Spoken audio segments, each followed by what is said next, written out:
So hi guys, welcome back to my two videos. तो इस video में दोस्तों डिस्कस करने वाले हैं यहाँ पर कुछ इंपॉर्टेंट कंपनीज को और उनसे रिलेटेड कुछ इंपॉर्टेंट अपडेट्स हैं जिसकी बात करेंगे इस वीडियो में। तो चलिए दोस्तों वीडियो की शुरुआत करते हैं। सबसे पहली कंपनी को डिस्कस करते हैं। पहली कंपनी का नाम है आरवीएनएल यानी कि रेल विकास निगम लिमिटेड।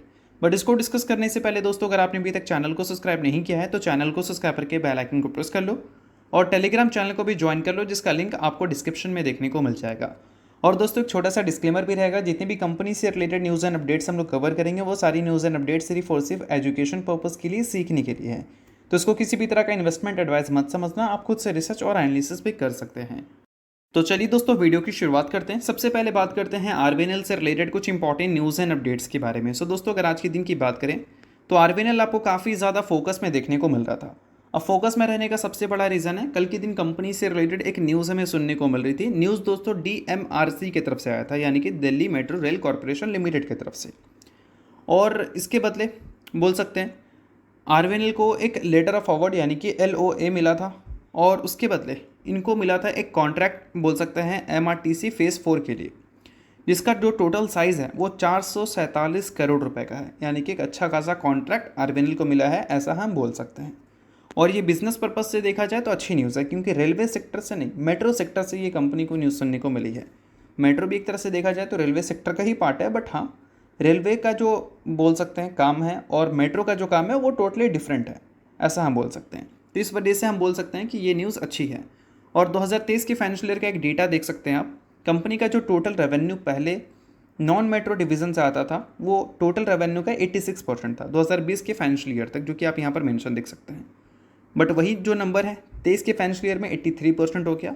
और मेट्रो में जो कंपनी टोटल रेवेन्यू का सिर्फ 4% ही कंट्रीब्यूट कर पाती थी, उसको कंपनी ने 9% तक बोल सकते हैं बढ़ा दिया है।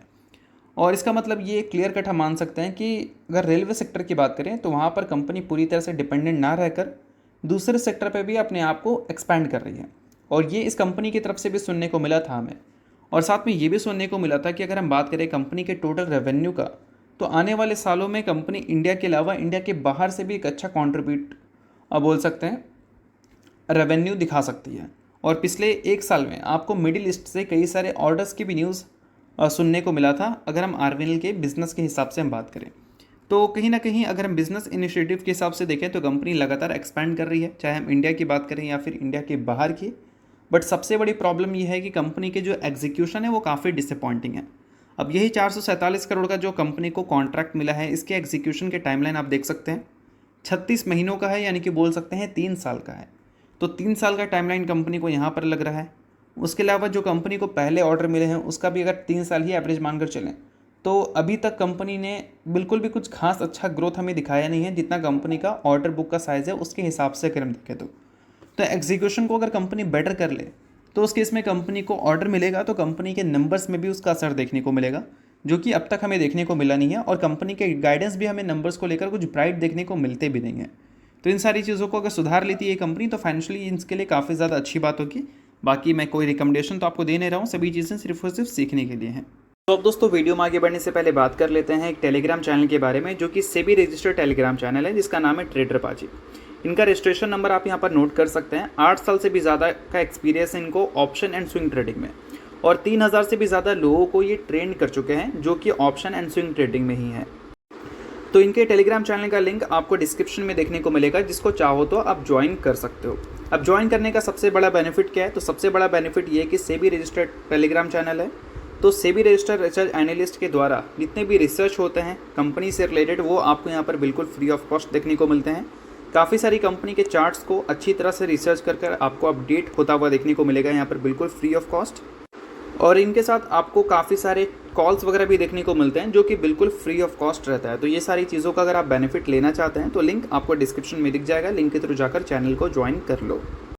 तो चलिए दोस्तों बात करते हैं अगली कंपनी के बारे में। सो अगली कंपनी का नाम है जाइडस वेलनेस लिमिटेड। रिसेंटली दोस्तों कंपनी ने अपने शेयर होल्डर के लिए एक स्प्लिट की अनाउंसमेंट की थी। स्प्लिट के रेशो की बात करें तो वो था 1:5 का, जिसमें कंपनी ने एक शेयर के बदले अपने इन्वेस्टर्स को 5 इक्विटी शेयर देने का फैसला किया था। सो अगर आप इस कंपनी के इन्वेस्टर हैं तो बेशक ये न्यूज़ आपके लिए इंपॉर्टेंट रह सकती है। अगर आप इन्वेस्टर नहीं है इग्नोर कर सकते हैं, न्यूज़ थी इस वजह से मैंने बता दिया, बाकी कोई भी रिकमेंडेशन ये नहीं है।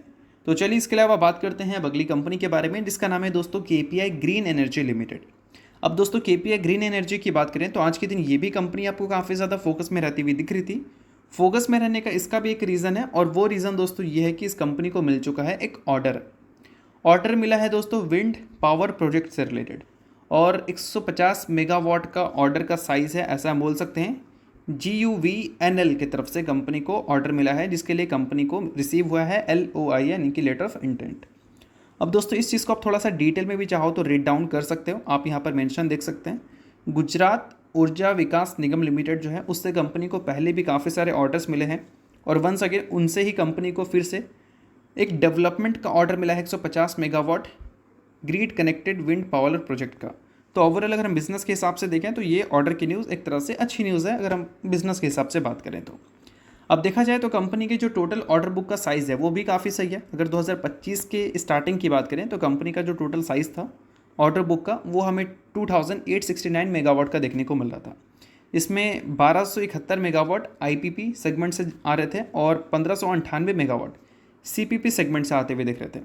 अब इन दोनों का फुल फॉर्म आप यहाँ पर देख सकते हैं, इंडिपेंडेंट पावर प्रोड्यूसर और उसके अलावा कैप्टिव पावर प्रोड्यूसर। तो टोटल ऑर्डर का जो साइज़ हो गया वो लगभग 2859 करोड़ के आसपास, 69 करोड़ के आसपास हमें देखने को मिल रही है। और वारी रिन्यूएबल ने बताया था कि 1 मेगावाट की एग्जीक्यूशन से लगभग उनको 1.1 से लेकर 1.2 करोड़ के आसपास का रेवेन्यू मिलता है। तो उस हिसाब से भी अगर हम देखें तो इस कंपनी का जो टोटल साइज़ है उससे तो हम ये उम्मीद कर सकते हैं कि लगभग 2800 करोड़ से लेकर 3000 करोड़ के आसपास का रेवेन्यू कंपनी अपने करंट ऑर्डर बुक के बेसिस पे तो जनरेट कर ही सकती है। और दोस्तों यहाँ पर कंपनी ने ये भी बताया था कि CPP ऑर्डर्स की अगर हम बात करें तो कंपनी का एम है 12 से 15 महीनों में इसको एग्जीक्यूट कर देना है, और जो IPP न्यू ऑर्डर्स हमें देखने को मिले हैं उसकी एग्जीक्यूशन मिड 2027 के फाइनेंशियल ईयर में हमें देखने को मिल सकती है, अकॉर्डिंग टू इक्विटी मास्टर आप यहाँ पर देख सकते हैं। तो ये सारी चीज़ें आप नोट कर सकते हैं अगर आप KPI ग्रीन के इन्वेस्टर हैं और बिजनेस को अगर आप एनालिसिस करना चाहते हैं तो इन सारी चीज़ों को ध्यान में रखना है, क्योंकि बिजनेस से रिलेटेड ये सारी चीज़ें आपको मेंशन दिख रही हैं। अब इसके अलावा दोस्तों एक और पॉइंट आपको देखने को मिलेगा जो कि EPC ऑर्डर बुक है, जिसका करंट साइज़ अगर हम देखें तो 25 बिलियन से लेकर 30 बिलियन रुपीज़ के आसपास हमें देखने को मिलती है। तो बोल सकते हैं मल्टीपल कॉन्ट्रैक्ट्स है कंपनी के जेब में, एग्जीक्यूट कर देगी तो कंपनी के रेवेन्यू में अच्छी इजाफा हमें देखने को मिल सकती है। अब इसके अलावा दोस्तों बात करते हैं अगली कंपनी के बारे में, जिसका नाम है VBL यानी कि वरुण बेवरेजेस लिमिटेड। बट इसको डिस्कस करने से पहले अगर आपको वीडियो अच्छा लग रहा है तो वीडियो को लाइक कर दो, चैनल को सब्सक्राइब करके बेल आइकन को प्रेस कर लो, और टेलीग्राम चैनल को ज्वाइन नहीं किया है लिंक डिस्क्रिप्शन में है, लिंक है तो जाकर चैनल को ज्वाइन कर लो। अब दोस्तों VBL की बात करें तो इनके जो करंट सेल्स का डेटा है दोस्तों उसको अगर हम देखेंगे तो कंसिस्टेंट कंपनी के जो सेल्स हैं वो हमें ऊपर की ओर ही जाते हुए देखने को मिल रहे हैं, और अभी के टाइम पे कंपनी का जो सेल है यानी कि रेवेन्यू एक पर्टिकुलर क्वार्टर में वो ऑल टाइम हाई पे है। अब देखो इस कंपनी के रेवेन्यू को कभी भी हम Q-on-Q बेसिस पे कंपैरिजन नहीं कर सकते, क्योंकि सीजनल कंपनी का बिजनेस चलता है। तो भले आपको रेवेन्यू यहाँ पर दिख रहा है और बेस्ट रेवेन्यू कंपनी का एक क्वार्टर में यहाँ पर था, बट जिस क्वार्टर में कंपनी ने रिपोर्ट किया ये रेवेन्यू यानी कि Q4 में, वैसा रेवेन्यू कभी भी कंपनी ने Q4 में नहीं दिखाया। तो इस वजह से हम बोल सकते हैं कि अब तक का बेस्ट रेवेन्यू कंपनी ने लास्ट क्वार्टर में दिखाया है, अगर हम सीजन वाइज देखें तो ऑल टाइम हाई पे कंपनी का रेवेन्यू दिख रहा है। अगर मार्जिन्स की बात करें तो मार्जिन्स भी ऑल टाइम हाई तक तो नहीं बोल सकते हम, बट हाँ ऑल टाइम हाई के रेंज के आसपास देखने को मिल रही है। ये जो लाइन आपको देखने को मिल रही है बीच वाला, ये कंपनी का ऑपरेटिंग प्रॉफिट मार्जिन का लाइन है, और ये रेड लाइन कंपनी का ग्रॉस प्रॉफिट मार्जिन का लाइन है, और नीचे जो ग्रीन लाइन आपको दिख रहा होगा वो नेट प्रॉफिट मार्जिन का लाइन है। तो सभी देखा जाए तो ऑल टाइम हाई के आसपास है, बट फिर भी अगर देखें इस कंपनी को 52 वीक हाई से तो कितना लगभग कंपनी 31% के आसपास आपको नीचे देखने को मिल रही है। अब क्यों भाई? क्योंकि इस कंपनी के पिछले कुछ टाइम में ऐसी न्यूज़ हमें देखने को मिली है जो न्यूज़ कहीं ना कहीं इन्वेस्टर्स के मन में एक बड़ा क्वेश्चन मार्क क्रिएट कर चुके हैं कि कंपनी के नंबर्स आने वाले कल में कैसे होंगे। क्योंकि अब तक कंपनी ने जो ग्रोथ हमें दिखाई है, अगर हम पिछले 3 साल या फिर पिछले 5 साल का CAGR के हिसाब से देखें, 5 साल का CAGR में प्रॉफिट को देख लो आप या फिर रेवेन्यू को देख लो, कंसिस्टेंट आपको इंप्रेसिव नंबर दिखेगा। बट पिछले 1 साल में वो जो नंबर है वो थोड़ी सी ड्रॉप होती हुई नज़र आई है, अगर पिछले कुछ सालों के हिसाब से अगर हम देखें तो इसका सबसे बड़ा रीज़न है कंपटीशन का बढ़ना, और बोल सकते हैं टैक्सेस वगैरह भी हमें बढ़ती हुई देखने को मिली थी, GST वगैरह इस पर्टिकुलर इनके जो प्रोडक्ट्स होते हैं उनके ऊपर। और उम्मीद ये भी है, रिपोर्ट्स ये क्लेम कर रहे हैं कि आने वाले कल में जो अगला हमें GST मीटिंग्स देखने को मिलेंगे उसमें जो 12% का स्लैब है उसको हटाकर एक न्यू स्लैब को इंट्रोड्यूस किया जा सकता है, और वो स्लैब जो पिछले स्लैब था 35% का उससे भी ऊपर देखने को मिलेगा, और जो टॉप लेवल का स्लैब होगा उसी पे आपको ये सॉफ्ट ड्रिंक ऐड होती हुई नजर आएगी, यानी कि इनके ऊपर जीएसटी और भी ज़्यादा बढ़ता हुआ दिखेगा। और सिर्फ इनके ऊपर नहीं, तंबाकू वगैरह जो है उनके ऊपर भी आपको ये सारी चीज़ें देखने को मिलेगी, और लग्जरी कार्स जो होते हैं उनके ऊपर भी ये सारी चीज़ें देखने को मिलेंगी। तो अल्टीमेटली इन सारी चीज़ों के बेसिस पे इन्वेस्टर्स के मन में यही एक बड़ा क्वेश्चन है कि ग्रोथ कंपनी का स्लो हो सकता है, और कंपटीशन जैसा कि कैंपा कोला पिछले कुछ टाइम में काफ़ी तेज़ी से बूम की है, तो उन सारी चीज़ों की वजह से भी वीवेल जैसी कंपनीज को प्रॉब्लम हो सकती है। प्रॉब्लम मतलब बोल सकते हैं इनके जो ग्रोथ रेट है वो थोड़ा सा स्लो हो सकता है। इन सारी चीज़ों की वजह से ही परफॉर्मेंस आपको पहले जैसी देखने को नहीं मिल रही है। बाकी इन सारी चीज़ों के बेसिस पे आप खुद से भी रिसर्च कर सकते हैं, कोई प्रॉब्लम वाली बात नहीं है। मैं कोई आपको रिकमेंडेशन या कोई भी सेलिंग या बाइंग का रिकमेंडेशन नहीं दे रहा हूँ। तो चलिए दोस्तों, ये वीडियो यहीं तक था। आपको वीडियो आपको अच्छा लगा, वीडियो लाइक कीजिए, पहली बार सब्सक्राइब कीजिए। वीडियो के लिए बहुत बहुत शुक्रिया।